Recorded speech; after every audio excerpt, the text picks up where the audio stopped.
This morning what I was thinking is less of a tutorial or any kind of tricks or tips, and more a kind of observation. I've been obviously narrating this as Jim Hawkins, and Jim Hawkins, I think, there's no definition of his age, but I think looking around the internet, what I'm getting from the book, where he's at, the way he writes, let's go, he's mid-teens, he could be between 14 and 17, so I was listening back to how I'm narrating this. I always do that just to see that I'm being consistent, really. And I was thinking to myself, well, it just sounds a little bit, literally the audio, the actual sound of my voice sounds very low for a teenager. And I know there are some that are like that, of course. But I then started listening more and thinking, but that, to be honest, that's what it is. I could, I suppose, do the whole book very light like that and keep it very light, or even lighter. I suppose I could go like that and make him 13, 14. It is sustainable. I'm not sure I'd tell as good a story that way. What I've tried to find is the essence of who Jim Hawkins is, and that's always going to be the lesson, isn't it? That's always going to be what we try to aim for with the characters. I used to talk when I was coaching all the time, and another one of those things I go on about is we don't do voices, we do characters. Well, of course, we alter our voice. We alter, the cadence, the tenor, the tone, everything about our voices. We alter, but if we don't alter the character, all of that's pointless. And I think what I have found is a kind of naive excitement in Jim that I hope I'm portraying in the way I'm reading it. So that was one thing I observed. The other was, we've got to chapter 11, and the title of chapter 11 is What I Heard in the Apple Barrel. Now, I've been doing the chapter headings in my voice. I don't know where I get it from, but it's something I always believe when I'm listening to a book. I kind of want to be taken out just for the title of the chapter. I want it to be framed, or I want it to be kind of tell them you're going to tell them. It's another one of those. I want to start with, right, the narrator is getting me prepared to tell the story. So I always do it in my voice, the way I would read it. What I Heard in the Apple Barrel is very much Jim Hawkins's voice, but I'm going to stick with what I'm doing.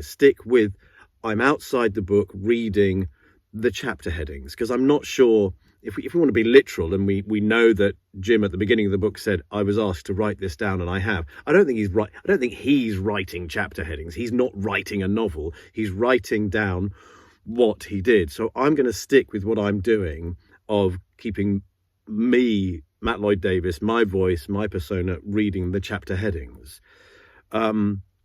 Because even here from chapter 10 to chapter 11, it ends, I heard this voice, and it literally starts with, oh, no, not I, said Silver. So the story, in effect, is just flowing. This has been split up by an outside narrator, maybe, who got hold of Jim Hawkins's story. Robert Louis Stevenson has done his thing. So I'm sticking with that. Those are my decisions. Others would make different decisions. Others would do it in Hawkins's voice. Others would lighten Hawkins's voice more than I am. You have to make your decision, but stick with it. Know why you're doing it. I think that's always the key to anything we're trying to learn when we're performing audiobooks, is know why you made the decision you did and stick with it, because a listener, reader, can adjust as they go along, but what they can't do is deal with inconsistency. And if you're not sure about the decisions you've made, and you're not sure how to sustain that, that's going to come across. They're not going to continue listening to the book. So that's my thought today. Okay, I'm going to crack on.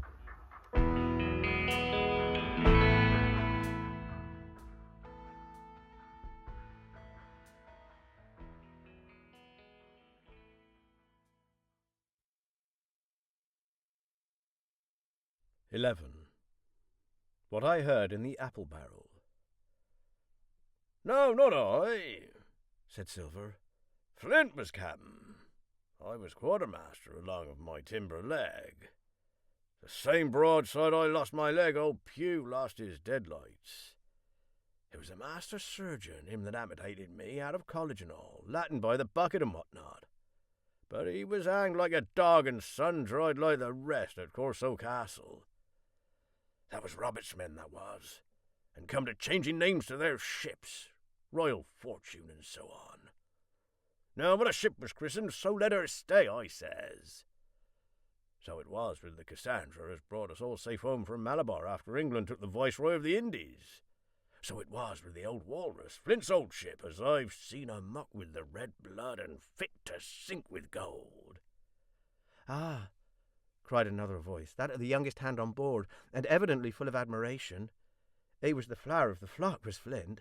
Davies was a man too, by all accounts, said Silver. I never sailed along of him. First with England, then with Flint, that's my story. And now here on my own account, in a manner of speaking. I laid by 900 safe from England and 2,000 after Flint. That ain't bad for a man before the mast, all safe in bank. 'Tain't earning now, it's saving does it. You may lay to that. Where's all England's men now? I don't know. Where's Flint's? Why, most on 'em aboard here and glad to get the duff. Been begging before that, some on 'em. Old Pugh, as had lost his sight, might have thought shame, spends £1,200 in a year like a lord in Parliament. Where is he now? Well, he's dead now and under hatches. But for 2 years before that, shiver my timbers, the man was starving. He begged and he stole and he cut throats and starved at that, by the powers. But it ain't much use after all, said the young seaman. 'Tain't much use for fools, you may lay to it, that, nor nothing, cried Silver. But now you look here. You're young, you are, but you're as smart as paint. I see that when I set my eyes on you, and I'll talk to you like a man. You may imagine how I felt when I heard this abominable old rogue addressing another in the very same words of flattery as he had used to myself. I think if I'd been able that I would have killed him through the barrel. Meantime he ran on, little supposing he was overheard. Here it is about gentlemen of fortune. They lives rough and they risk swinging. But they eat and drink like fighting cocks, and when a cruise is done, why, it's hundreds of pounds instead of hundreds of farthings in their pockets. Now, the most goes for rum and a good fling, and to sea again in their shirts. But that's not the course I lay. I puts it all away, some here, some there, and none too much anywheres, by reason of suspicion. I'm 50, mark you. Once back from this cruise, I set up gentlemen in earnest. Time enough too, says you. Ah, but I've lived easy in the meantime. Never denied myself a nothing heart desires, and slept soft and ate dainty all my days but when at sea. And how did I begin? Before the mast, like you. Well, said the other, but all the other money's gone now, ain't it? You daren't show face in Bristol after this. Why, where might you suppose it was? Asked Silver derisively. Bristol, in banks and places, answered his companion. It were, said the cook. It were when we weighed anchor. For my old missus has it all by now. When the spyglass is sold, lease and goodwill and rigging, and the old girl's off to meet me. I would tell you where, for I trust you, but it'd make jealousy among the mates. And can you trust your missus? Asked the other. Gentlemen of fortune, returned the cook, usually trusts little among themselves, and right they are, you may lay to it. But I have a way with me, I have. When a mate brings a slip on his cable, one as knows me, I mean. It won't be in the same world with old John. There were some that feared of Pugh, and some that was feared of Flint. But Flint his own self was feared of me. Feared he was, and proud. They was the roughest crew afloat, was Flint's. The devil himself would have been feared to go to sea with them. Well, now, I tell you, I'm not a boasting man, and you've seen yourself how easy I keep company. But when I was quartermaster, lambs wasn't a word for Flint's old buccaneers. Ah, you may be sure of yourself in old John's ship. "Well, I tell you now," replied the lad. "I didn't half a quarter like the job till I had this talk with you, John, but there's my hand on it now." "And a brave lad you were, and smart too," answered Silver, shaking hands so heartily that all the barrel shook. "And a finer figurehead for a gentleman of fortune I never clapped my eyes on." By this time I had begun to understand the meaning of their terms. By a gentleman of fortune they plainly meant neither more nor less than a common pirate, and the little scene that I had overheard was the last act in the corruption of one of the honest hands, perhaps of the last one left aboard. But on this point I was soon to be relieved, for Silver, giving a little whistle, a third man strolled up and sat down by the party. "Dick Square," said Silver. "Oh, I know Dick was square," returned the voice of the coxswain, Israel Hands. "He's no fool, is Dick." And he turned his quid and spat. "But look here," he went on. "Here's what I want to know, Barbecue. How long are we going to stand off and on like a blessed bumboat? I've had almost enough of Captain Smollett. He's aced me long enough, by thunder. I want to go into that cabin, I do. I want their pickles and wines and that." "Israel," said Silver, "your head ain't much account, nor never was. But you're able to hear, I reckon. Leastways, your ears is big enough. Now, here's what I say. You'll birth for it, and you'll live hard, and you'll speak soft, and you'll keep sober till I give the word. Then you may lay to that, my son." "Well, I don't say no, do I?" growled the coxswain. "What I say is when, that's what I say." "When, by the powers!" cried Silver. "Well, now, if you want to know, I'll tell you when. The last moment I can manage, and that's when. Here's a first-rate seaman, Captain Smollett. Sails the blessed ship for us. Here's this squire and doctor with a map and such. I don't know where it is, do I? No more do you, says you. Well, then, I mean this squire and doctor shall find the stuff and help us to get it aboard, by the powers. Then we'll see. If I was sure of you all, sons of double Dutchmen, I'd have Captain Smollett navigate us halfway back again before I struck." "Why, we're all seamen aboard here, I should think," said the lad, Dick. "We're all forecastle hands, you mean?" snapped Silver. "We can steer a course, but who's to set one? That's what all you gentlemen split on, first and last. If I had my way, I'd have Captain Smollett work us back into the trades at least. Then we'd have no blessed miscalculations and a spoonful of water a day. But I know the sort you are. I'll finish with them at the island as soon as the blunt's on board, and a pity it is. But you're never happy till you're drunk. Split my sides, I've a sick heart to sail with the likes of you." "Easy all, Long John," cried Israel. "Who's a crossing of you?" "Why, how many tall ships, think ye now, have I seen laid aboard? And how many brisk lads drying in the sun at execution dock?" cried Silver. "And all for this same hurry and hurry and hurry. You hear me? I've seen a thing or two at sea, I have. If you'd only lay your course and a point of windward, you would ride in carriages, you would, but not you, I know you.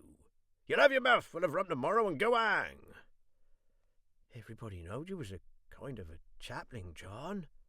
But there's others as could hand and steer as well as you," said Israel. "They liked a bit of fun, they did.